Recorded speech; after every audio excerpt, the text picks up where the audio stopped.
નમસ્કાર, આપ જોઈ રહ્યા છો spark today news.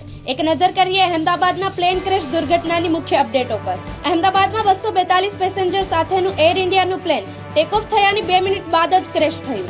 Plane intern ડોક્ટરની હોસ્ટેલ પર પડ્યું. અતુલ્ય હોસ્ટેલમાં 50 થી 60 ઇન્ટર્ન ડોક્ટર હતા.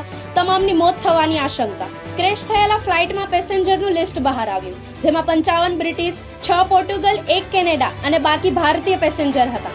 અહેમદાબાદ દુર્ઘટનાગ્રસ્ત પ્લેનમાં વડોદરાના 3 લોકો હતા સવાર. ગુજરાતના પૂર્વ મુખ્યમંત્રી વિજય રૂપાણી પણ આ પ્લેનમાં સવાર હતા. દુર્ઘટનાથી થયું તેમનું પણ નિધન. પ્રધાનમંત્રી નરેન્દ્ર મોદી અને કેન્દ્રીય ગૃહમંત્રી અમિત શાહ અહેમદાબાદ આવવા માટે રવાના થયા. અહેમદાબાદ પ્લેન ક્રેશમાં 150 થી વધુ લોકોના મૃત્યુ થયા. એર ઇન્ડિયાએ અહેમદાબાદ પ્લેન ક્રેશ પર સોશિયલ મીડિયા પર બ્લેક પ્રોફાઇલ પિક્ચર લગાડી શોક વ્યક્ત કર્યો.